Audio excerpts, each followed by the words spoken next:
Welcome back. You're watching Beyond World is One. My name is Priyanka Sharma. Now, our top story this hour remains about the heightened tensions between India and China along the line of actual control. Now, China continues to peddle lies, it seems, and India has now exposed China's sham yet again.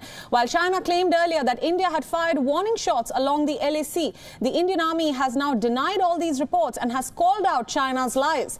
In a strong statement, the Indian Army has said that the PLA troops were attempting to close in on the forward positions, and the Army has also said that the PLA fired shots into the air to intimidate their own soldiers. While India continues to be committed to disengagement and de-escalation at the border, China continues to undertake provocative activities to escalate the situation. Now, earlier, the Chinese Ministry of Defense put out a statement saying that the Indian Army had fired warning shots in the presence of the People's Liberation Army and that they had crossed the LAC earlier.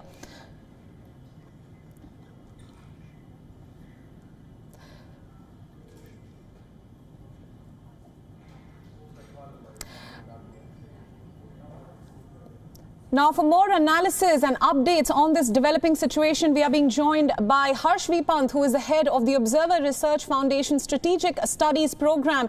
We're also joined by Brahma Chelani, a professor of strategic studies at the Center for Policy Research, and of course, our principal diplomatic correspondent, Siddhant Sibal. Now, I'd like to take my first question to Mr. Pant. Now, a strong statement has been put out by the Indian Army rebutting China's claims, and it clearly states that at no stage did the Indian Army transgress across the LAC, and or did it use any aggressive means, including firing? So give us your opinion and analysis on the situation.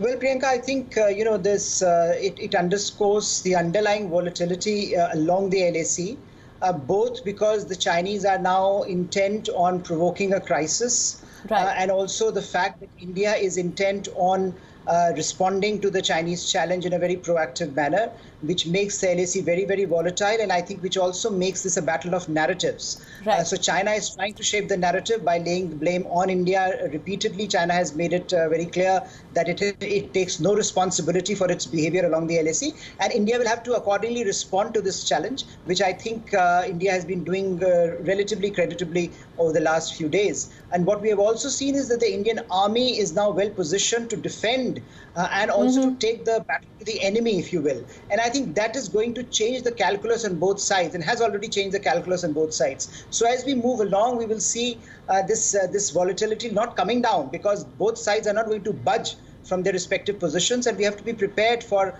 some kind of an escalation, localized escalation perhaps along the border. Right. Coming to you, Mr. Chelani, I'd like you to weigh in on the strategic and the financial ramifications of this escalation. Of course, we know that India took a strong action against Chinese business interests. It banned Chinese apps that were operating on its home turfs. So what does China stand to lose, financially speaking, if this escalation continues between the two countries? China and India make up more than a third of humanity and over a fifth of the global economy. And the relationship between these two countries is critical to international relations, and more so for Asian security. With India, President Xi Jinping seems itching to start the world's next big conflict. And this border aggression underscores an increasingly hardline approach that the Xi regime has adopted toward India. And it's not just toward India. If you look at China's relationship with the superpower that aided its economic rise, the United States, that relationship has given way to hostility with a Cold War on the horizon. Or if you look at China's relationship with Japan or with some other countries in Asia, those ties have also been badly hit because of Xi Jinping's expansionism. As far as banning apps is concerned, banning apps has not seriously hurt Beijing. Right. It has sought to assuage public anger at home. The Indian action of banning apps has sought to assuage public anger at home, but it has not inflicted the kind of costs that India ought to inflict to make China end its aggression and roll back its encroachments. Because whatever the situation might be in the Chushul sector, that is on the southern side of the Pangong Lake, the fact is that India is faced with Chinese encroachments in multiple areas. For example, if you look at the most critical sector of eastern Ladakh, Devsang. The Chinese have occupied the Devsang White Junction, which is a critical chokehold that controls access to several points, and they have been sitting on the White Junction for many weeks now and refusing to budge.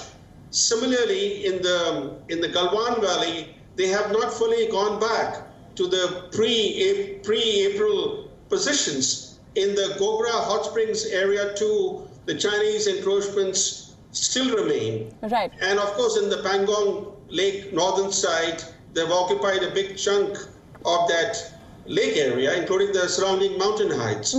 So that is the serious reality that India faces. And India has been engaged in talks with China for more than 3 months now. The talks began sometime in May. Right. Now we are in September. Those talks have made no headway. They have remained largely productive. I doubt very much whether the meeting in Moscow is going to lead to a situation in which the Chinese agree to roll back the encroachments. They have no intention of rolling back the encroachments, and the military options for India to evict the encroachers are looking increasingly difficult. So those realities India has to factor in when it deals with China. Now, coming to you, Siddhant, I'd like you to weigh in on this. Of course, this strong statement by the Indian Army comes right before the high-level diplomatic talks between the country's foreign ministers. So tell us, what can we expect from those talks? Well, these are talks in which the focus, of course, will be on disengagement by the Chinese side. Remember, there was an event yesterday in which this question was asked to the foreign minister, what he will tell to the Chinese foreign minister. And the Indian foreign minister clearly said that what happens at the border will have a wider ramification on the relationship, India-China relationship.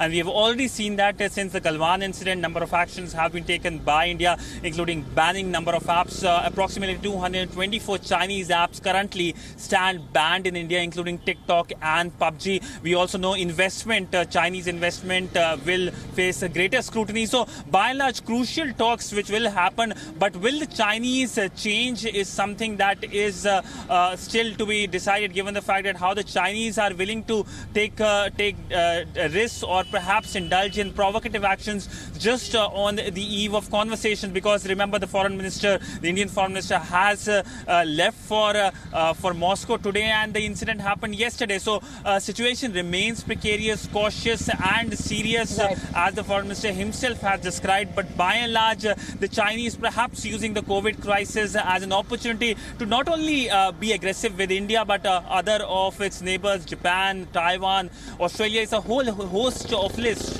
Right. All right, Siddhant, thank you for that. And I'd also like to thank Mr. Brahma Chilani for joining us this afternoon and all the updates on this story. Stay with us. We'll take a quick break and be back.